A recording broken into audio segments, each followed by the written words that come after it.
आज तक विधानसभा चुनाव होने के बाद मुख्यमंत्री, उप मुख्यमंत्री और सारे मंत्रिमंडल का गठन हो गया है।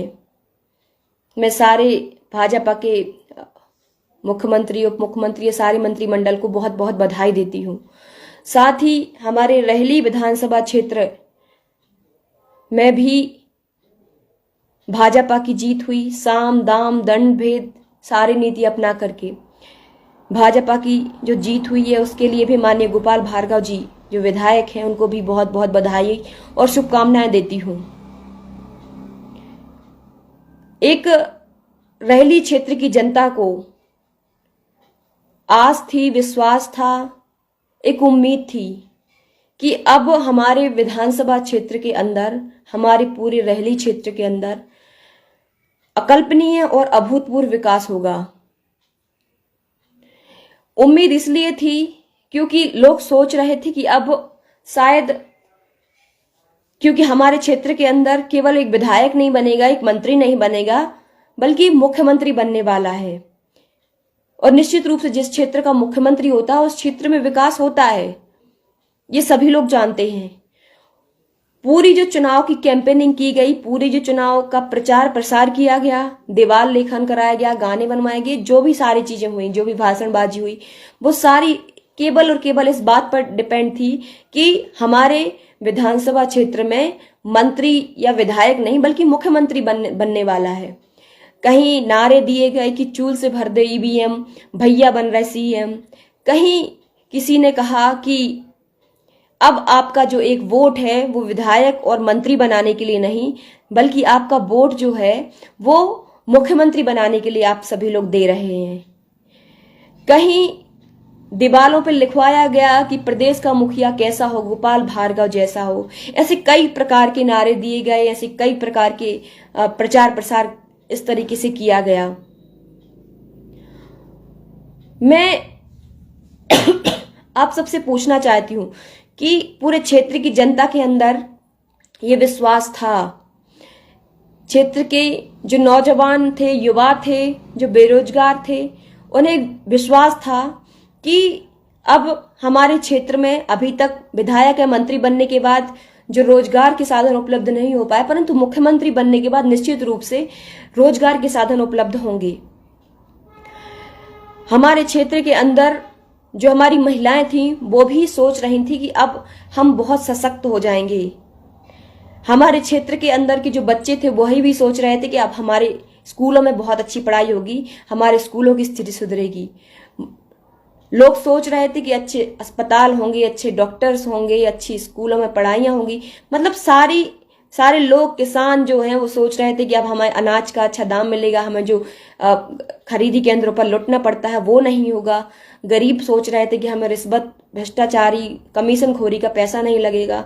ऐसे सारे लोग बहुत खुशहाल थे, बहुत खुश थे, एक उम्मीद के साथ कि अब हमारे क्षेत्र को विधायक नहीं बल्कि मुख्यमंत्री मिलने वाला है, मंत्री नहीं बल्कि मुख्यमंत्री मिलेगा।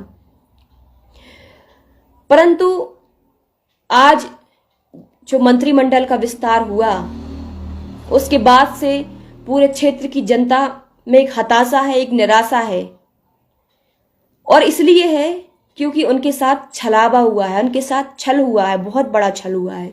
उनके जो मत जो होता है वो एक विश्वास होता है, एक विश्वास होता है जो अपने जनप्रतिनिधि को व्यक्ति देता है। एक विश्वास होता है जिस विश्वास के साथ इस रेहली विधानसभा क्षेत्र के लोगों के साथ, उस विश्वास के साथ विश्वासघात हुआ है। लोगों को छला गया है झूठ बोल करके कि आपका विधायक, आपका जो नेता है वो मुख्यमंत्री बनने वाला है। लोगों के साथ बहुत बड़ा धोखा हुआ है, उनके वोट के साथ, उनके विश्वास के साथ बहुत बड़ा धोखा हुआ है। मैं पूछना चाहती हूं, इसलिए आप सभी लोग कहेंगे कि किसी के हाथ में नहीं रहता मुख्यमंत्री बनना। मैं मानती हूं इस बात को कि शीर्ष नेतृत्व जो कहता है उसे मानना पड़ता है। कोई भी पार्टी हो, चाहे कांग्रेस हो, बीजेपी हो या कोई भी पार्टी हो, शीर्ष नेतृत्व का फैसला सर्वमान्य होता है। परंतु क्या आपने, मैं पूछना चाहती हूं, क्या आपने विधायक बनने के बाद क्या कोई मुख्यमंत्री बनने का दावा किया है?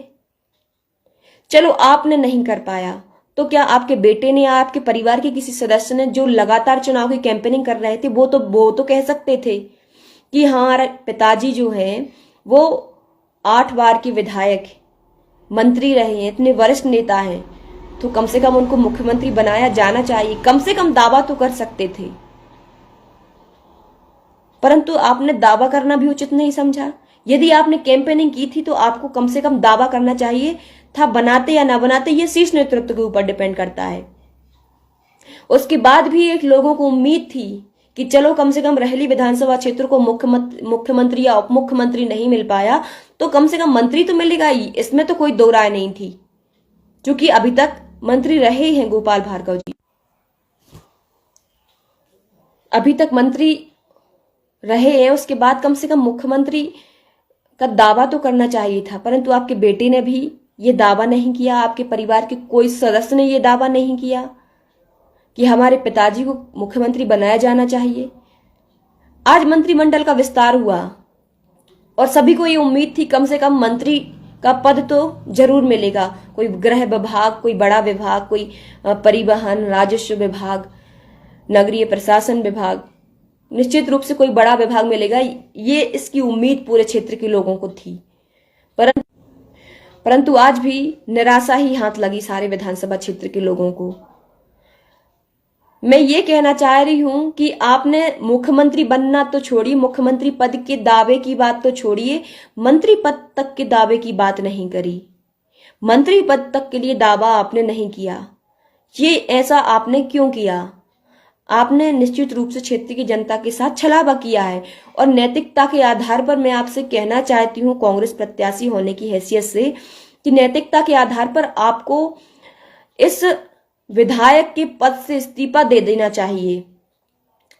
इसलिए दे देना चाहिए क्योंकि एक तो आपको आपकी पार्टी ने नजरअंदाज किया है, आप इतने वरिष्ठ नेता हैं, और दूसरी बात आपने भी मुख्यमंत्री या मंत्री बनने का दावा तक नहीं किया है। तो मैं यही अनुरोध करूंगी आपसे कि आपको कायदे से और नैतिकता के आधार पर जिस चीज के लिए आपने ये विधानसभा का चुनाव लड़ा था, मुख्यमंत्री बनने के लिए, और आप मंत्री तक नहीं बन पाए, तो नैतिकता के आधार पर आपको विधायक तो नहीं बना रहना चाहिए, को विधायक विधानसभा के पद से भी इस्तीफा दे देना चाहिए। धन्यवाद।